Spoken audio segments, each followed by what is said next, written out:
शेती ज्ञानसागरमध्ये आपल्या सर्व शेतकरी बांधवांचे मनापासून स्वागत. आज आपण एका खूप खूप महत्त्वाच्या विषयावर बोलणार आहोत. हा विषय थेट आपल्या सगळ्यांच्या खिशाशी आणि भविष्याशी जोडलेला आहे. सरकारने कर्जमाफीची प्रक्रिया सुरू केली आहे, पण त्यात एक छोटीशी अडचण आली आहे. आणि ही अडचण जर आपण समजून घेतली नाही तर अनेक गरजू शेतकरी या योजनेच्या लाभापासून दूर राहू शकतात. म्हणून ही माहिती शेवटपर्यंत लक्ष देऊ नये का, कारण यातली शेवटची आणि सगळ्यात महत्त्वाची जबाबदारी ही आपल्यावरच आहे. जरा विचार करा, सरकार आपल्याला मदत देण्यासाठी तयार आहे, पण एका लहानशा चुकीमुळे किंवा माहिती नसल्यामुळे ती मदत आपल्यापर्यंत पोचलीच नाही तर किती वाईट वाटेल, नाही का? सध्याच्या कर्जमाफी योजनेत नेमकं असंच काहीसं होण्याची भीती निर्माण झालीय. हो, हे खरंय.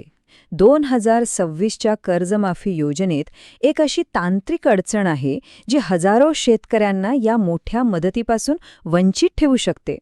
पण थांबा, घाबरून जाऊ नका. आज आपण ही अडचण नेमकी काय आहे आणि त्यावर अगदी सोपा उपाय काय हेच सविस्तरपणे समजून घेणार आहोत. चला तर मग अगदी मुळापासून सुरुवात करूया. सगळ्यात आधी ही कर्जमाफी योजना आहे तरी काय हे सोप्या भाषेत समजून घेऊ. ही योजना म्हणजे शेतकऱ्यांच्या डोक्यावर असलेलं कर्जाचं ओझं हलकं करण्यासाठी सरकारने उचललेलं एक खूप मोठं पाऊल आहे. तर ही कृषी कर्जमाफी योजना म्हणजे काय? एकदम सोप्या भाषेत सांगायचं तर ज्या शेतकऱ्यांनी शेतीसाठी बँकेकडून किंवा सोसायटीकडून कर्ज घेतलंय आणि काही कारणांमुळे ते फेडू शकले नाहीत, त्यांचं ते कर्ज सरकार माफ करणार आहे. यामागचा उद्देश अगदी सरळ आहे. शेतकऱ्याला कर्जमुक्त करायचं आणि त्यांना पुन्हा नव्याने उभं राहायला एक संधी द्यायची. खरंच ही खूप दिलासा देणारी गोष्ट आहे. आता येऊया सगळ्यात महत्त्वाच्या भागाकडे. योजनेचा हेतू तर खूप चांगला आहे, पण ती आपल्यापर्यंत पोचण्याच्या मार्गात एक मोठी अडचण उभी राहिली आहे. आणि ही अडचण आहे आपल्याच माहितीमधली तफावत. आता कसं आहे, सगळं काम ऑनलाईन होतं, म्हणजे कम्प्युटरवर. तर कर्जमाफीच्या यादीत आपलं नाव यायचं असेल तर आपली सगळी माहिती बँकांना एका सरकारी पोर्टलवर टाकावी लागते. आता तुम्ही म्हणाल, पोर्टल म्हणजे काय? हो, सोपं आहे. जसं आपलं घर असतं तशीच ही कम्प्युटरमधली एक सरकारी जागा किंवा वेबसाईट आहे, जिथे सगळ्या शेतकऱ्यांची माहिती एकत्र ठेवली जाते. पण अडचण अशी झाली आहे की बँक्स जेव्हा ही माहिती भरायला जात आहेत तेव्हा अनेक शेतकऱ्यांची माहितीच त्यांच्याकडे अपूर्ण आहे. बँकांकडे नेमकी कोणती माहिती नाहीये? तर बघा, अनेक शेतकऱ्यांचा आधार कार्ड नंबर बँकेच्या खात्याशी जोडलेलाच नाही. काहींचा मोबाईल नंबर बदललाय पण बँकेला नवीन नंबर दिलेला नाही. काहींच्या बचत खात्याचा नंबर चुकीचा आहे किंवा कर्जाच्या खात्याची माहिती खूप जुनी आहे. ही सगळी माहिती अगदी अचूक असणं खूप गरजेचे, पण दुर्दैवाने बऱ्याच जणांच्या बाबतीत ती अपूर्ण आहे. आणि ही गोष्ट किती गंभीर आहे हे ह्या एका आकड्यावरून तुमच्या लक्षात येईल. जर एखाद्या शेतकऱ्याची माहिती त्या सरकारी पोर्टलवर गेलीच नाही तर त्याला मिळणारी मदत आहे 0. 1 रुपयासुद्धा मिळणार नाही. कारण सरकारी नियमानुसार जोपर्यंत तुमची माहिती ऑनलाईन दिसत नाही तोपर्यंत सरकार तुम्हाला लाभार्थी मानू शकत नाही आणि तुमचं नाव यादीत येऊ शकत नाही. चला, आता पुढे जाऊन बघूया की या माहितीच्या गोंधळामुळे नक्की कोणत्या शेतकऱ्यांना सगळ्यात जास्त धोका आहे, म्हणजे कोणाचं नाव यादीतून कापलं जाण्याची शक्यता जास्त आहे. तर ऐका, सगळ्यात जास्त धोका 3 प्रकारच्या शेतकऱ्यांना आहे.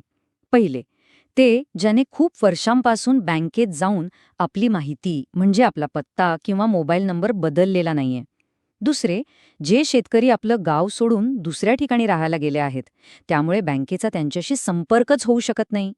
आणि तिसरे, जे सर्वात महत्त्वाचे आहेत, ते म्हणजे असे शेतकरी ज्यांच्या नावावर कर्ज होतं पण आता त्यांचं निधन झालंय आणि त्यांच्या वारसांनी अजून बँकेत जाऊन वारस नोंद केलेली नाही. या तिन्ही गटांतील लोकांची माहिती अपूर्ण असण्याची शक्यता खूप जास्त आहे. पण ही सगळी माहिती ऐकून अजिबात घाबरून जाऊ नका. यावर एक सरळ आणि सोपा उपाय आहे.